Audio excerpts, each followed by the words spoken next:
दोस्तों ये आदमी वो कारनामे करके दिखा देता है जिसे हम सपने में भी करने का नहीं सोचते हैं। ये वो रियल लाइफ हीरो है जिसे हमने ऐसे ऐसे काम करते देखा है जिससे हमारे रोंगटे खड़े हो जाते हैं। ये सब चीज वो अपने स्ट्रॉन्ग माइंडसेट की वजह से कर लेता है, जिसने बचपन में ही स्काई ड्राइविंग सीख ली थी। जी हाँ, मैं बात कर रहा हूँ बियर ग्रिल्स की। लेकिन आपको पता है ये हमेशा से इतना स्ट्रॉन्ग माइंडसेट वाला नहीं था, जो कभी अंदर से कमजोर और डिप्रेशन का मरीज था, जिसे सबसे ज्यादा डर ऊंचाई से लगता था, जिसे एक्रोफोबिया कहा जाता है। बियर ग्रिल्स कहते हैं जिंदगी कभी कभी जंग जैसी हो जाती है, इसका सामना मैं पॉजिटिव रहकर करता हूँ और जीतता भी हूँ। बियर ग्रिल्स यूके का स्पेशल फोर्स एसएएस का पार्ट भी रह चुके हैं, जिन्हें पैराशूटिंग का बहुत एक्सपीरियंस था। लेकिन जब इस बार बियर ग्रिल्स ने जाम्बिया के मिशन के दौरान छलांग लगाई तो इस बार उनके साथ दर्दनाक हादसा हुआ, जहां उसका एक्सपीरियंस भी काम नहीं आया, क्योंकि इस बार वो 200 किलोमीटर पर आवर की स्पीड से नीचे गिरने लगे। फिर उन्होंने अपना पैराशूट खोला, फिर भी उनकी गिरने की स्पीड नहीं रुकी। जैसे जैसे नीचे जा रहे थे उनकी धड़कनें और भी तेज हो रही थी। फिर जब उसने ऊपर देखा तो पता चला कि उसका पैराशूट नहीं खुला है। फिर उसने उसे खोलने का बहुत प्रयास किया, लेकिन जब तक बहुत लेट हो चुकी थी और अब उसको जमीन साफ साफ नजर आ रहा था, जिस वजह से बियर और भी डरे जा रहे थे और वो 200 किलोमीटर पर आवर की स्पीड से जमीन पर जा गिरते हैं और वो एक पुतले की तरह पीठ के बल गिरते हैं। उन्हें बहुत भयानक दर्द महसूस होता है, लेकिन उतनी ऊंचाई से गिरने के बावजूद भी वो होश में थे और वो हिल भी नहीं पा रहे थे और वहीं लेटे लेटे जोर जोर से रोने लगे। और वो इस उम्मीद में थे कि उनके साथी उन्हें बचाने आते ही होंगे, और उनका दर्द इतना था कि वो बर्दाश्त नहीं कर पा रहे थे और वो मन ही मन सोच रहे थे कि इस दर्द से बेहतर तो मौत है। और थोड़ी देर बाद उनके साथी उन्हें लेने आते हैं और फिर अफ्रीका के एक हॉस्पिटल में एडमिट कर देते हैं। तब डॉक्टर ने सबसे पहले उसके पीठ का एक्सरे किया और फिर उसके पीठ में इंजेक्शन लगाए और डॉक्टर ने कहा कि तुम्हारे पीठ की 3 सबसे मजबूत हड्डी T8, T10 और T12 टूट चुकी है। लेकिन इंजेक्शन लगने के बाद उसका दर्द कम होने लगा तो उन्हें लगने लगा कि वो ठीक हो रहे हैं। तभी डॉक्टर उनसे आकर कहते हैं कि तुम अब चल नहीं सकते हो। और ये बात सुनकर बियर ग्रिल्स चौंक गए और उनके लिए दुनिया उसी वक्त खत्म हो गई। बियर ग्रिल्स कहते हैं जितना दर्द ऊपर से गिरकर हड्डी तोड़ने में हुआ, उससे ज्यादा दर्द हॉस्पिटल में 1 साल रहकर उसे जोड़ने में हुआ। वो हॉस्पिटल में रहकर सिर्फ नेगेटिव बात सोचते थे और खुद को कोसते थे। वो सोचते थे कि शायद मैं अब कभी नहीं चल पाऊंगा। जिस व्यक्ति के जिंदगी का पर्पस ये एडवेंचर था, शायद वो अब चल नहीं सकता। और ये चीज उसके लिए बहुत डरावनी थी और वो ये सोच सोच कर रातों को सोते नहीं थे और वो हर रात खुद को कोसते थे, खुद की जिंदगी पर बुरा फील करते थे और वो ये सोचते सोते इतने पैनिक हो जाते थे कि उनका दम फूलने लगता था और कई बार रोने भी लगते थे।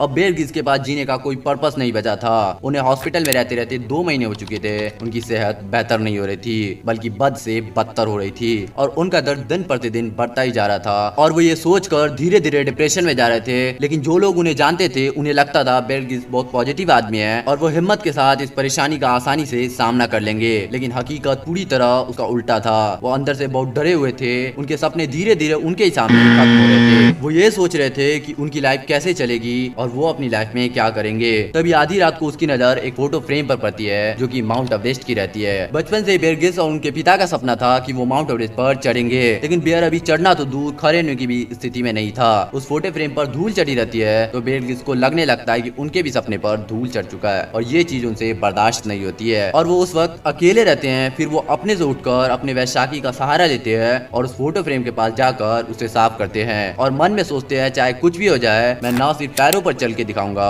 बल्कि मैं दुनिया के सबसे ऊंचे पहाड़ माउंट एवरेस्ट पर चढ़ूंगा। ये चीज सुनने में तो अच्छी थी लेकिन ऑलमोस्ट इम्पॉसिबल थी। फिर वो सोचते हैं कि वो जीने की हिम्मत कहाँ से लाए। तभी उनको उनकी दादी की बात याद आ जाती है। उसकी दादी कहती थी बेटा लाइफ में जो भी होता है वो अच्छे के लिए होता है। हम इंसान बेवजह खुद को परेशान करते हैं क्योंकि जो भी होता है वो ऊपर वाले की मर्जी से होता है और वो कभी भी गलत नहीं होने देता है। और उन्होंने इस बात को गहराई से सोचा कि मैं इतनी ऊंचाई से गिरा लेकिन मैं मरा नहीं बल्कि मैं जीवित हूँ, क्योंकि ऊपर वाले ने मुझे जिंदगी दी है। मतलब ऊपर वाले ने मेरे लिए कुछ बड़ा प्लान रखा है। उसके बाद वो ये सोचना बंद कर दिए कि उसकी लाइफ में आगे क्या होगा और उसकी लाइफ कैसे चलेगी, वो वापस चल पाएंगे या नहीं, अपने ड्रीम को अचीव कर पाएंगे या नहीं। वो सब की फिक्र करना छोड़ दिए। जैसे ही उसकी ओवर थिंकिंग खत्म हुई उनका स्ट्रेस भी कम होने लगा। उन्होंने अपने बॉडी से पहले अपने माइंड को रिकवर किया। जैसे ही माइंड स्ट्रांग हुआ तो बॉडी धीरे धीरे ठीक होने लगी। उनके जख्म भरने लगे और हड्डी तेजी से जुड़ने लगी और वो धीरे धीरे ठीक होने लगे। बियर ग्रिल्स कहते हैं जिंदगी हमें दूसरा मौका नहीं देती है, अगर देती है तो आप बहुत लकी हो और मैं एक लकी आदमी हूँ जिसका दोबारा जन्म हुआ है और अब मैं एक बच्चे की तरह हूँ जिसे ना तो फ्यूचर की टेंशन है और ना ही पास्ट की। मैं जी रहा हूँ तो बस अपने प्रेजेंट में और मैं खुश हूँ अपने पुनर्जन्म के लिए। मुझे खुशी इस बात की है कि मेरे पीठ की हड्डी ठीक हो रही है। फिर उन्होंने अपने हाथ में माउंट एवरेस्ट की पिक्चर को लिया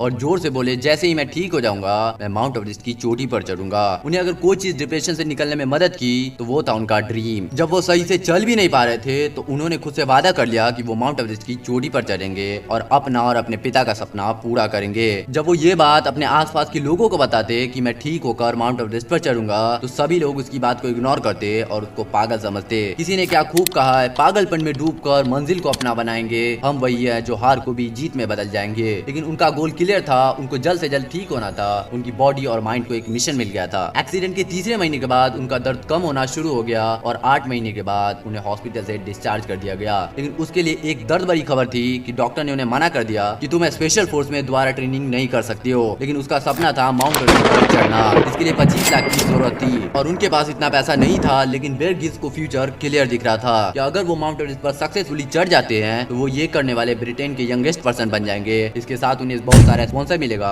और जॉब भी मिलेगी। या फिर उस पर चढ़ने में उसकी जान जाती है तो वो पूरी जिंदगी एक फेलियर कराएंगे। लेकिन फाइनली उसने माउंट एवरेस्ट पर चढ़ने के लिए पैसा जमा करना शुरू कर दिया, जिसके लिए उन्होंने 250 कंपनी को स्पॉन्सर का प्रपोजल दिया। लेकिन सभी कंपनी ने उसके प्रपोजल को रिजेक्ट कर दिया और 250 बार रिजेक्ट होने के बावजूद भी वो नहीं रुके और फिर SSAFA ऑर्गेनाइजेशन ने उन्हें उनके सपनों को साकार करने में मदद किया और उस दिन उसके बचपन का सपना सच हुआ। लेकिन माउंट एवरेस्ट पर चढ़ने की जर्नी इतनी भी आसान नहीं थी। उसके चढ़ने से पहले 8 लोगों ने माउंट एवरेस्ट पर अपनी जान गंवा दी थी और माउंट एवरेस्ट पर चढ़ने वाले हर 6 में से एक आदमी की डेथ होती थी। फिर भी उसने हिम्मत नहीं हारी और चढ़ना शुरू कर दिया।